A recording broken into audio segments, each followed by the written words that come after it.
number 1.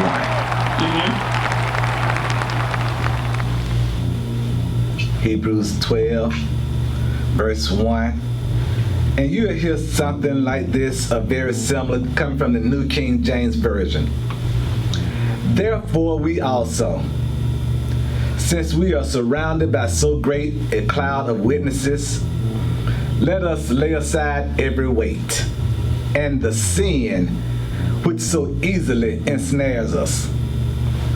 And let us run with endurance the race that is set before us, looking unto Jesus, the author and the finisher of our faith, who for the joy, somebody say for the joy,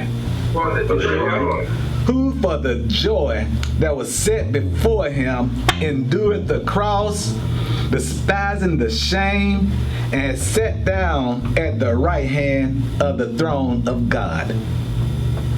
I want to read the NIV version also because this one speaks a little closer to what I'm trying to get to. Amen. It says, therefore, since we are surrounded by such a great cloud of witnesses, let us throw off everything that hinders and the sin that so easily entangles. Yes. And let us run with the perseverance the race marked out for us, fixing our eyes on Jesus, the pioneer and perfecter of faith. Yes. For the joy set before him, he endured the cross, scorning its shame, and sat down at the right hand of the throne of God. For a sermon title today, I want to preach from the subject, take it off. All right. Take it off. Amen. If you've ever had opportunity to travel anywhere by plane, as you go to the airport and you get to what they call check-in, we must go through a process. And as we go through that process, we will get to what they call a scanner. And as you get to that scanner, when you get inside of it, if the alarm goes off, we have to start taking things off. We have already probably taken off our coats, our hats, our shoes, belts, and jewelry, anything that we think might cause the alarm to go off, we pretty much know right now to take it off. Now, because the alarm has gone off, we have to be physically searched. Yeah. Because we may be carrying something that we shouldn't, and not only will it hold us back and delay us, it will hold back those behind us and possibly delay them. Yeah. Well. Take it off. There might be a time at the airport when even with the physical search, there may be something that's in you that's keeping you from boarding the plane. Maybe you had a surgery and they might have put a metal plate in some part of your body. And it's deep inside of you. And every time you go to be searched, it lets people know that there's something inside of you that must be addressed. Then I thought about this text in the way of, for those of us who like to run. I remember years ago when I used to coach track. And as one who coached track, our track team, when they would get to a meet, they would arrive with their bags on their shoulders, sweats, jogging suits on their body, as they began to stretch and loosen up to prepare themselves to run the race that is set before them. Yeah, yeah. But as they get ready to run that race, after stretching, after loosening up, after all the conditioning that they have gone through to prepare them for the race, they have to begin to start taking off some of their clothing items. They may take off the sweatsuit, the jacket, and the pants. They may take off the shoes that they warmed up in and put on another pair of shoes. Because see, when you're running, you want to run with the lightest amount of clothing possible. Yeah. You know, as a runner, I'm amazed how the lightest of article can be so heavy the longer you run. Yes. I remember one of the very first 5Ks I ran, we were running what was called then the Kaiser 5K run. And that race started off at what's known as Georgia State Stadium now, but it used to be Turner Field.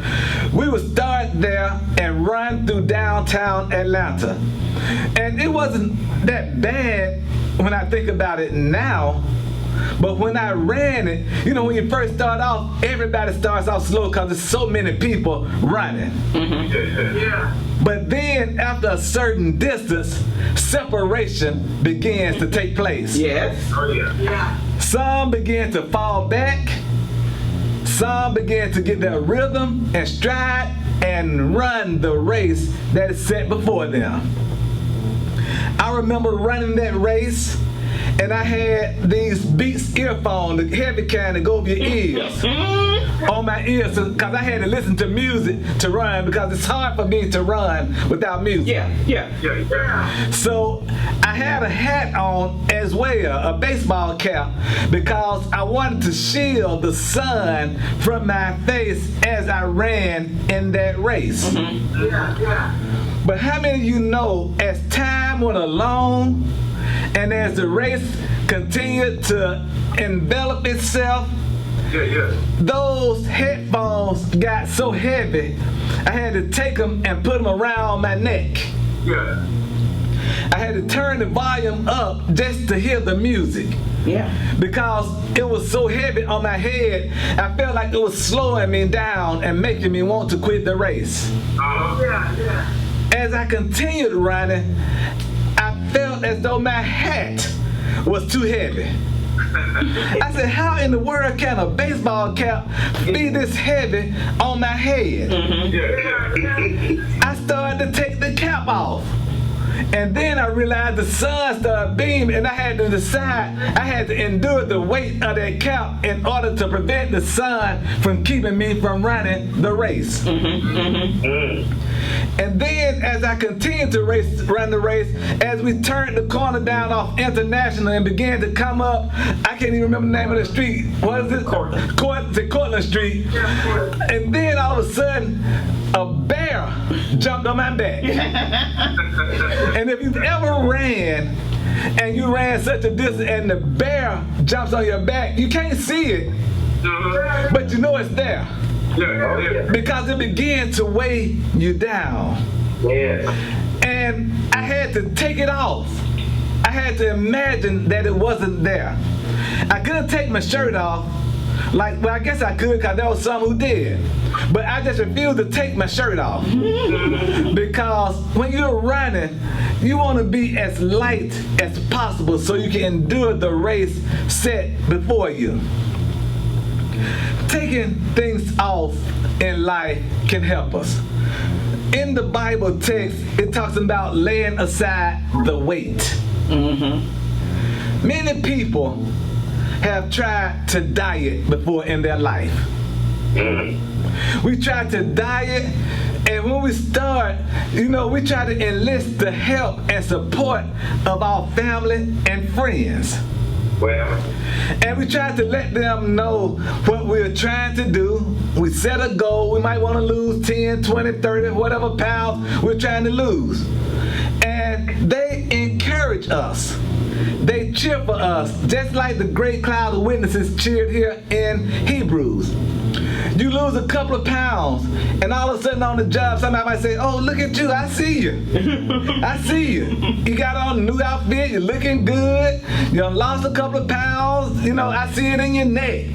I see it in your face," and it's encouraging. Yeah. So it makes you want to continue to do what you're doing. Taking off is very important when it comes to laying aside something that's holding us back. Yeah. I've come across recently a TV show that I have just really began to enjoy. And this show is a reality show.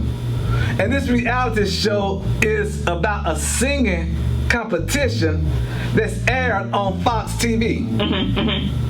It features celebrities singing covers of some famous songs that we may have heard or hadn't heard before. These famous people sing songs while they are concealing their identity with masks that covers their whole body. While they wear these masks and sing these songs and their identities are concealed, there are certain hints that are given to the panelists and the audience to try to figure out who this famous singer may be. It's a show that's hosted by a celebrity by the name of Nick Cannon, for those of y'all who might not have seen or know who I'm talking about. And they have a panel of people with Dr. Ken Young, Jenny McCarthy, Nicole Scherzinger, and Robin Thicke as the panelists. And every week, these masked singers come out and perform, and we have to try to guess their identity based off of the hints, the sound of their voice, and who we think they might be. As they go on, they have to receive votes by the audience, and the one who has the least amount of votes get voted off. And as they get ready to get voted off, they do what's called the reveal, where they have to find we have to find out who the singer was. And as they get ready to do the reveal, I get real excited. And I join in with the television audience with 3 powerful words. Take it off. Take it off. Take it off. And everybody get to chanting, and Nick Cannon started putting on the mask, and you know, it's interesting how he pulled on his soul. Like, it's so hard to get off. It's so tight, and you know, and everybody just cheering and cheering. Take it off. Take it off.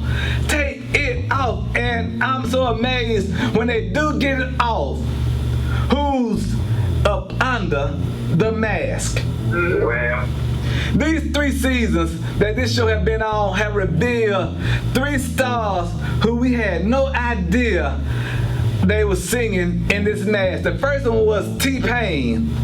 The second year was Wayne Brady. And this year, one of my favorite stars, it was Candy Burris.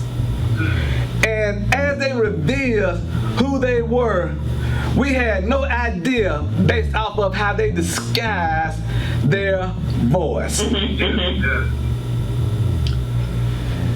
We, as Christians, not any of you all who I'm talking to today, are much like that. Help us. There are so many Christians who wear masks. We wouldn't even know you're a Christian. amen. Your mask is so good and it's on so tight. Even with the hints that you give us, we have no idea that you may be Christian. Yes. Yeah. Our faith is personal or private according to these masked Christians. Their faith and belief is orthodox and is founded in truth. The problem is the expression of their faith and belief is nowhere near the biblical example given to us in God's Word. Yes. Thus I know there are many who we know today to be considered masked Christians. Yeah. That almost been the title of the sermon, masked Christians. Yeah. But I contend that there is no such thing as masked Christianity. Therefore, there is no such thing as a person being a masked Christian. All right. And I'll tell you some of the things that they say to let you know that they are masked Christian. If you hear somebody tell you it don't take all that to be a Christian, you might be a masked Christian. If they tell you, you know, I just like to keep it to myself, everybody don't need to know that I'm saved, you might be a masked Christian. But Christianity, by its nature, is just a description of Christ likeness. Jesus didn't walk around with a mask on. Yeah. Everybody knew what he looked like. Everybody knew who he was and where he was from. Even his death was publicly for everyone to see who was there. We're still talking about it 2,000 years later because Jesus loved us and knew that he was the only hope we had for salvation. Yeah. So to claim that our own faith in Jesus Christ is personal and private and not something to be visibly shared with the outside world really communicates a lot without even trying. Well. What it communicates, it tells people that you don't believe the gospel is universally true. Help us. All right. Others will definitely have the impression that there are lots of ways to heaven, and thus it doesn't really matter what anyone believes. But one day, the masked Christian never lets people know that Jesus is the only hope to a dying world. All right. Yeah. How many of you know that the gospel isn't like a diet that works for some body types but not others? All right. Lately, Tisha and I have been doing what's called the keto plan.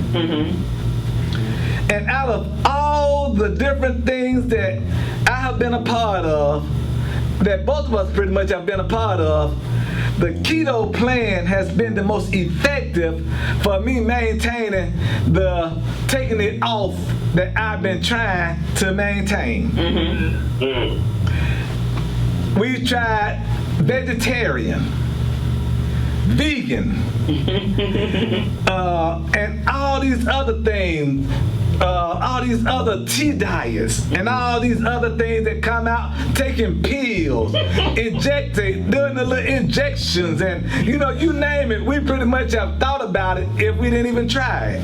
And there are different diets that work for different bodies, and we understand that, and you have to try what works for you. That's it. Some people, it could be a junk food diet. There are some people who can stay the same size by eating McDonald's. And some of us, we eat a French fry and we'll blow up. But the gospel isn't like a diet that works for some body types. but not others. The gospel is true, and if the gospel is true, and I know the gospel is true, then it's the only hope that we all have. Mm-hmm. Yeah. The only hope that we all have. Being a masked Christian tells people that we really don't care about them.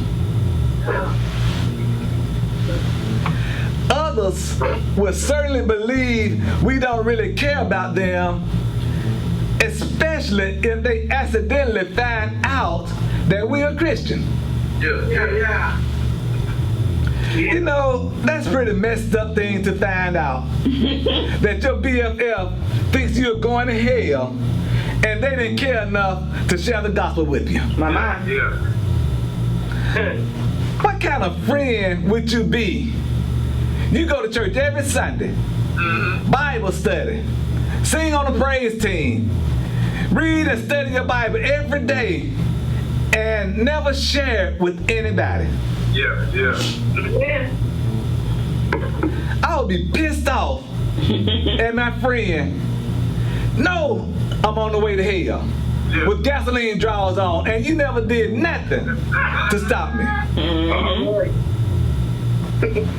Mama. It tells people that it's not that important to you about their salvation. Other people will assume that our faith isn't that big a deal. And why wouldn't they if we didn't communicate it to be? Yeah. We don't talk about it. We don't think that everybody needs to know because it's personal, it's private. You know, this is between me and my God. But the interesting thing about it is we talk about things that are important. We talk about things that are important, and there are a lot of people who know that there are certain things. If the buzzword come up, you gonna talk about it all day long, and they will tell friends, you know, I'm gonna introduce you to my friend, but when you meet them, don't bring up baseball, because you bring up baseball, they gonna talk about baseball all day long. People talk about things that are important to them. Yes. And it won't take long for it to come out of their mouth. We even talk about stuff that we're not interested in. And we'll talk about it often. Most of y'all don't even like the current tenant at 1600 Pennsylvania Avenue. But every day, that person's name will come out of your mouth. And we don't even like him. Yeah. Most of us every day will talk about coronavirus. We don't even like it. And not only do we not like it, we didn't even like science in the 10th grade. And that's the most science we ever got. Yeah. But we'll tell everybody that you should or shouldn't wear a mask because of coronavirus. Yeah. You shouldn't be around people. It's okay, you got to have faith. And you know, we got all these science majors who flunked biology trying to tell us what we should and shouldn't do about coronavirus. Yeah. And there are so many people talking about coronavirus that can't even spell it. But you won't talk about Jesus. Help us. We talk about football when football season coming. Some of us don't even like Morehouse, but everybody talking about, yeah, you heard Morehouse cancel football this year. And never even been to Morehouse campus. Don't know anything about it besides Dr. King and Maynard Jackson or graduates of it. But everybody talking about, yeah, you know, you heard Morehouse cancel football. Man, them poor athletes over there, they were sorry anyway. I hope I ain't offending no Morehouse person, but y'all know I didn't go there. Ain't that right, Mary? We talk about books that we never even read. All right. When we talk about comic books, whenever a new Marvel comes out, we want to talk about our favorite character, Marvel or DC. Who's the best, the Marvel characters or the DC characters? We talk about the Olympics every 4 years when it get ready to come. We're still talking about 1996 when we got the Olympics here in Atlanta. Yeah. mass Christians. Even talk about the masked singer. I wouldn't even heard about the masked singer if a couple of Christians I knew wouldn't have told me. Yeah. And those same Christians never told me about Jesus. Yeah. So, if Jesus' death, burial, and resurrection never crack your top 10 conversation on a daily basis, how important is it really to you?